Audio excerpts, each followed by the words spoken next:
Hello, Jim Hodges here, Baxter here. Baxter is a Great Dane, just a little over a year old. He's in for our residency program. He's done a good job. He's a real happy, loving guy. Praise works really well with him. Sometimes treats will work a little bit, but the big thing is telling him how good he is and praising him in the act of obeying. We're going to go through our obedience right now. Listen to my tone of voice. Watch what I do with my hands, how I respond to things. If he messes up, what I'm going to do to fix it. When he does what we want, how I'm going to try to continue to motivate him to do the things that are important for us. We need to be his leader. Okay, he's going to grow up to be an even bigger, stronger, more mature dog at some point in time, and it's important that we're the leader when he gets there. So we can start it now, and he can work with you, and he wants to work with you, okay? All right, Baxter, you ready? Let's go. Ah, boy. Good boy. So I'm motivating him to walk with me. He was a little bit of a puller. He was a little bit of an encroacher. And what we have to do is if he starts to pull, we're going to tap the leash back like that. If he starts to encroach, I'm going to tap it this way. I'm going to tap the leash pretty much parallel to the ground in the direction I want him to go. I'm not going to get mad. I'm not going to yell at him. I'm not going to do anything like that. I'm going to give him a calm or no, repeat the command, and then praise it when he does it. Let's go. Good boy. So that's it. We're going to have a short leash. Probably, I would recommend all the time. It's really up to you if you want to give him more leash. Look what happens when he gets more leash. Okay? Not a big problem, but you don't want it to happen on a walk. Let's go. Good boy. So we get back to in control. Turn and go. Atta boy. Sit. Good boy. That's a good boy. I'm proud of you. Sit means sit. We ask him to sit. Here's the hand signal. He needs to sit. If he did not sit, we would tap the leash straight up above his head, tell him, no, sit. Again, we're not trying to be harsh. We're not trying to intimidate or dominate. We're just trying to let him know we asked him to sit and he must sit. He needs to hold that sit until we release him. I don't care what we're doing. Break, break. That's my release command, okay? When I had him SIT just then, he needs to hold it. But I am not going to keep him in that command for minutes on end. I typically believe that when we, especially with bigger dogs, we put a sit on a dog and it's usually for a minute, 30 seconds, not a long time, because I feel like it creates a lot of pressure and discomfort on their rear end. Now you will run into a dog that just naturally has an affinity to sit. Heck, I don't care if you let him sit for 5 or 10 minutes if he wants to do it. But as a rule, if I'm going to make a dog stay in a place, I'm usually going to just stand here with a loose leash. He already knows he can never ever pull me on the leash again. Or I'm going to put him in the DOWN or possibly even in the place command.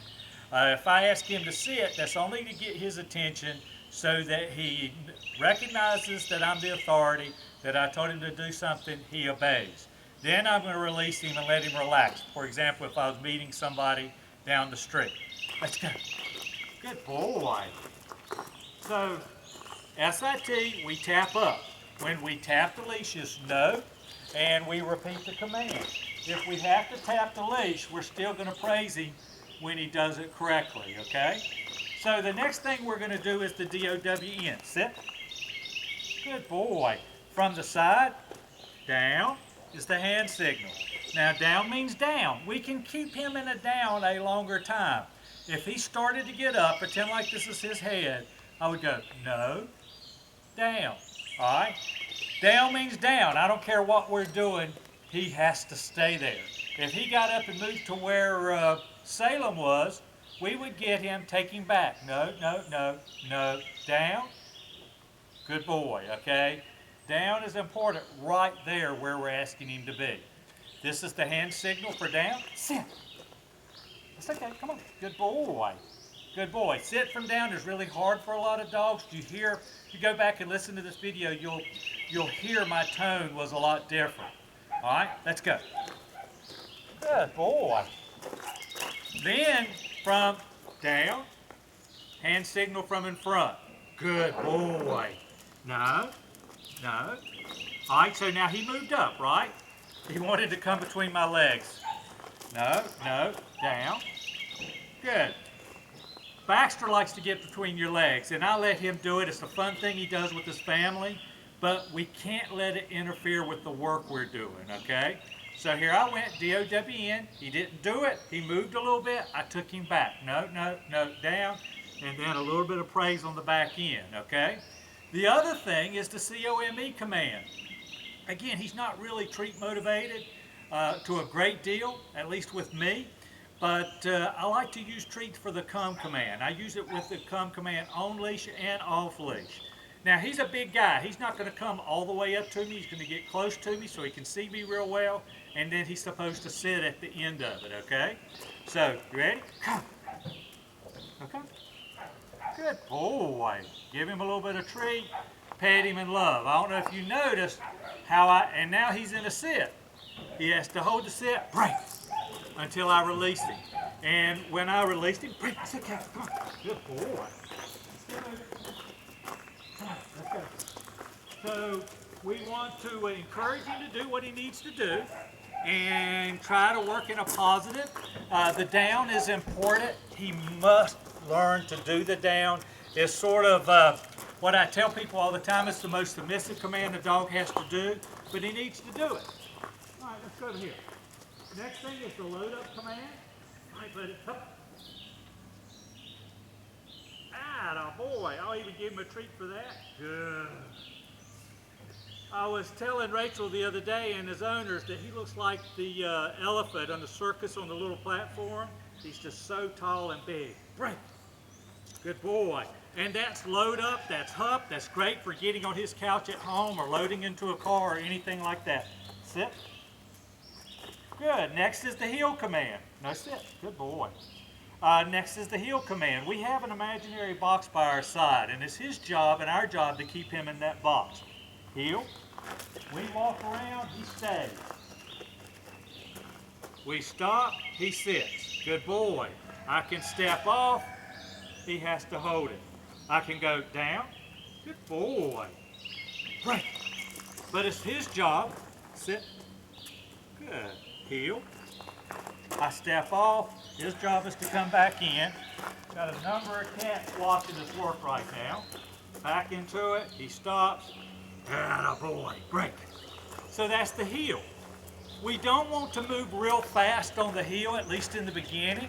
We want to give him a chance to respond. If we're running and stop all of a sudden, he's going to shoot right past us. It's our job to help him succeed. It's his job to try to succeed. Let's go. It's a little warm out here. We're all wearing black today. Play. Good boy. I don't know if you could see it. There was an ant on the bed. So when he hopped on his bed, he was looking and tried to pounce the ant. He loves this command. Sit down, lay down, stand up, read a book, I don't care. He can do this for hours on end.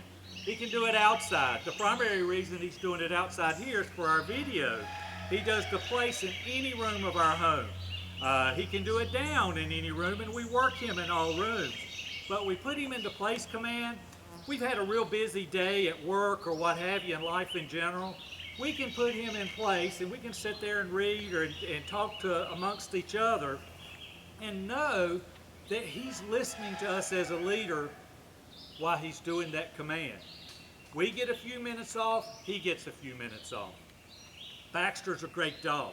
Probably the only thing that I saw with him, and I see this with a lot of dogs, is they probably need more socialization. We get busy in life, and we try to do everything we can that's good, but he's got a little telltale sign where sometimes he'll see something and he'll react to it. He's a little unsure.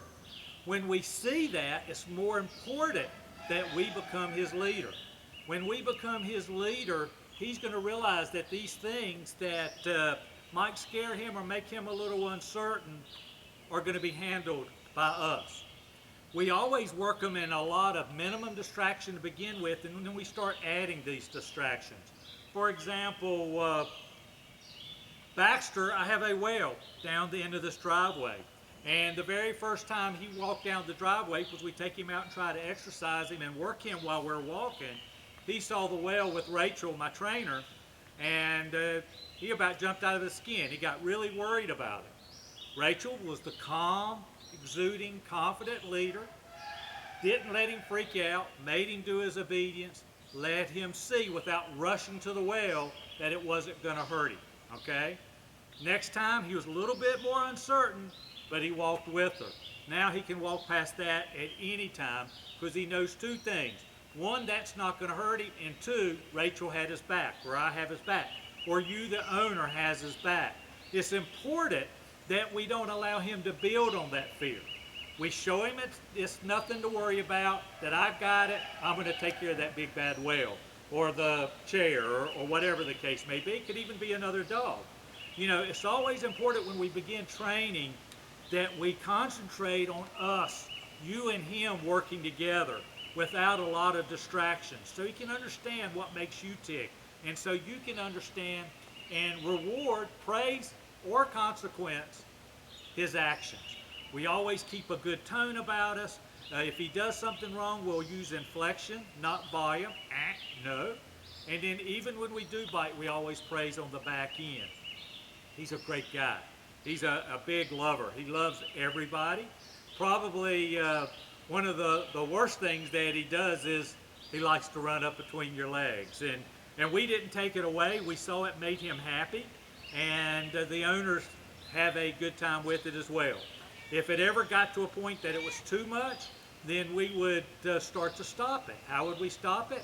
We would have a leash on, a light tap, and say, we're closing that opening again. And then maybe turning it from a moment of him doing it in happiness to an actual command. And then he can still do it, but it's a time when you say he can do it. I'm here. I'm always here. Rachel is always here. If you ever need a follow-up, all you have to do is give us a call. We'll work with you. He can be anything and everything you want him to be. You just need to be a calm, consistent leader. You don't give him a command unless you know he's going to do it or you can make him do it, okay? Really important. So many people in life, and I see it every day, and they don't mean it. This is just the way their life has been. They'll tell a dog, sit, sit, sit, sit, or they'll tell him sit when the dog has no chance of sitting.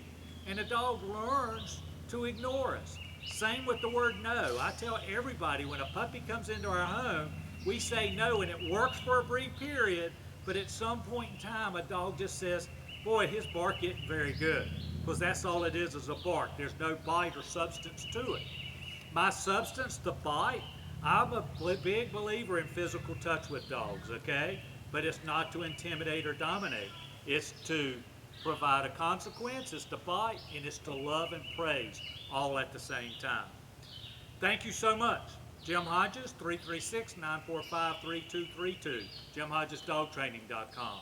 If I can ever help you, let me know. It's really important to stay consistent over the next few months. Take care. Great.